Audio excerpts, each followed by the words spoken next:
Halo anak-anak, apa kabar? Semoga kalian tetap sehat selalu. Materi kelas 9 semester ganjil yang pertama itu mengenai sistem reproduksi pada manusia.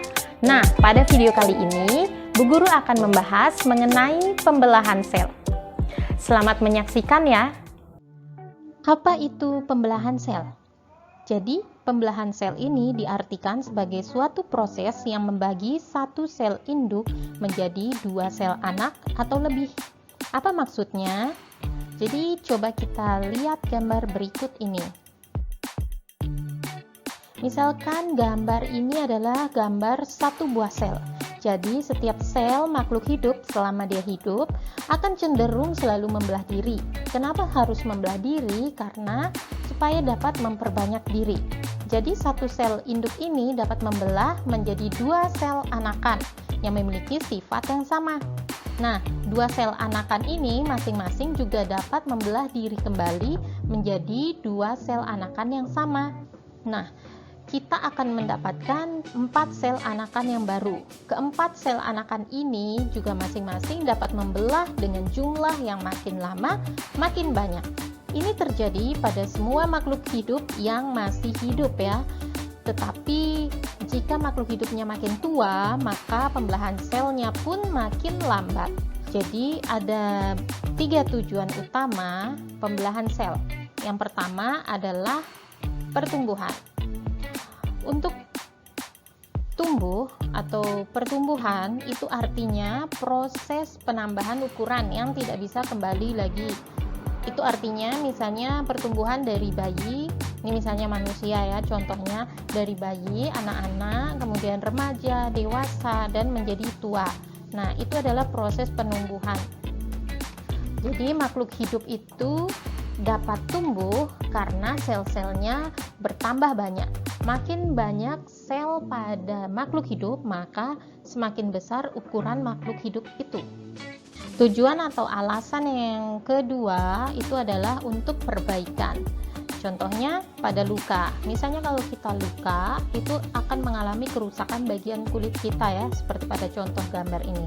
Tetapi karena adanya pembelahan sel, jadi sel yang sudah rusak itu diperbaiki menjadi sel yang baru, itu karena adanya pembelahan sel. Jadi luka itu bisa sembuh karena ada regenerasi sel-sel yang baru. Tujuan pembelahan sel yang terakhir itu adalah untuk reproduksi. Jadi sel mengalami pembelahan untuk reproduksi. Reproduksi atau perkembangbiakan adalah ciri lain dari makhluk hidup. Pada proses reproduksi seksual diperlukan sel kelamin untuk membentuk individu baru atau anakan. Proses pembentukan sel kelamin ini dilakukan dengan cara pembelahan sel. Ada 2 jenis utama pembelahan sel, yaitu pembelahan mitosis dan pembelahan meiosis. Apa perbedaan antara pembelahan mitosis dan meiosis? Kalau pada pembelahan mitosis, satu sel induk itu akan menghasilkan 2 sel anakan. Kemudian sel anak yang dihasilkan itu identik dengan sel induk, artinya bentuk dan sifatnya sama persis dengan sel induk. Kemudian kromosom sel anak jumlahnya itu sama dengan kromosom sel induk, atau dengan kata lain diploid dilambangkan dengan 2N. Kromosom ini letaknya di inti sel dan fungsinya sebagai pembawa sifat genetik. Dan yang terakhir, pembelahan mitosis ini terjadi di dalam sel tubuh. Kemudian berikutnya meiosis. Meiosis pada sel induk akan menghasilkan 4 sel anakan. Kemudian sel anaknya itu berbeda dengan sel induk. Kemudian kromosom sel anak itu jumlahnya setengah dari kromosom sel induk, atau dengan kata lain haploid dilambangkan dengan N.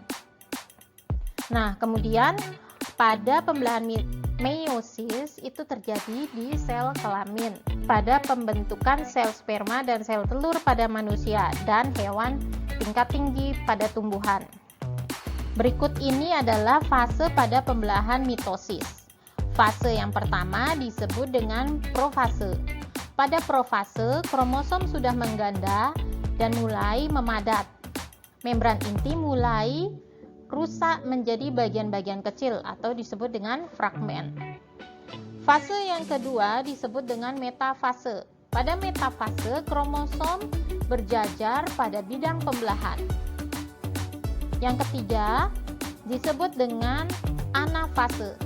Nah, pada anafase, kromosom bergerak menuju kutub yang berlawanan. Jadi, yang ini kutubnya menuju kutub yang berlawanan.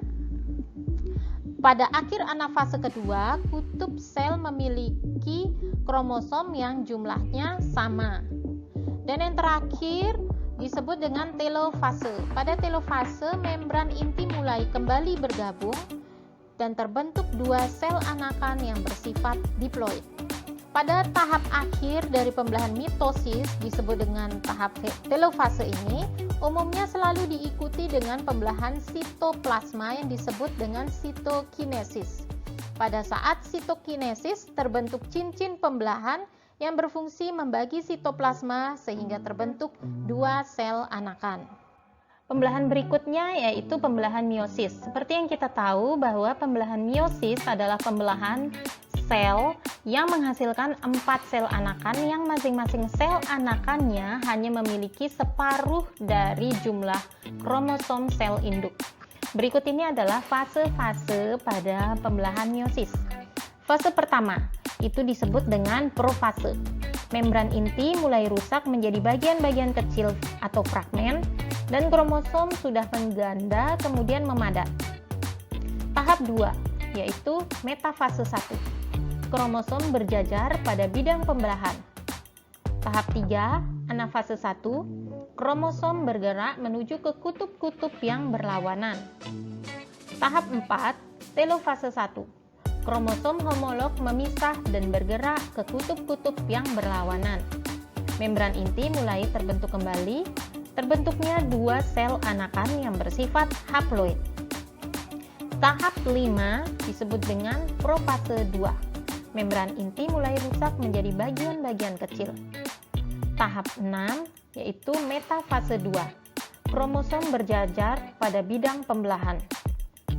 Tahap 7 yaitu anafase 2. Pada anafase 2, kromosom bergerak menuju ke kutub-kutub yang berlawanan.